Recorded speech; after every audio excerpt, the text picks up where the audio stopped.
नको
माझ्या देवाला घेऊन जाऊ माता यशोदा अक्रूराच्या पायाला धरते.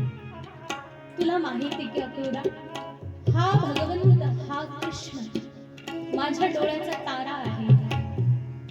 त्याला बघितल्याशिवाय माझ्या डोळ्याला चैन पडत नाही. त्याला बघितलं तर बरं वाटतं, नाही बघितलं तर डोळे दुखायला लागतात. माझा जीवनाचा प्रत्येक क्षण केवळ कृष्ण ही कृष्ण आहे. मी जे कर्म करते केवळ कृष्णासाठी करते. मी उठते, मी झोपते, मी बसते, मी खाते, मी याच्याकरता जीवित आहे की कृष्ण माझा आहे, कृष्ण माझ्याकडे आहे. आणि तू जर कृष्णाला घेऊन गेला तर मग तू सांग बरं मी जगू कशा करता. माझ्या जीवनामध्ये काहीही करणं शिल्लक आहे का? अक्रूरा जाऊ नको. माता यशोदा, माता यशोदेचं दुःख बघून नंद आणि यशोदा यांचं दुःख बघून सगळ्या गोपिका संपूर्ण ब्रजमंडळ दुःखामध्ये आपण बुडाला.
नको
भगवान माता यशोदा अक्रूराच्या पाया पडते आणि रडते, धाय मोकलून रडते, एका हरणीप्रमाणे रडते. जसं हरणीचं पिलू तिच्यापासून दूर जातं, हरणी दूर दूर पर्यंत शोधत राहते की माझं बाळ कुठे गेलं आहे.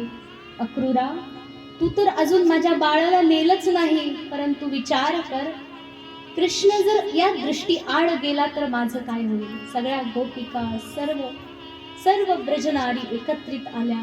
भगवान कृष्ण जातात हे बघून सगळ्या जणी एकमेकींच्या गळ्यामध्ये पडून पडून रडू लागल्या की हे कृष्ण, तू चाललास सोडून. भगवान कृष्ण सर्वांना प्रेमानं हात जोडून रथावरती बसले. भगवान कृष्ण आणि दाऊ बलराम या दोघांनाही रथावरती चढवलं. अक्रूर महाराज स्वतः देखील रथावर बसले.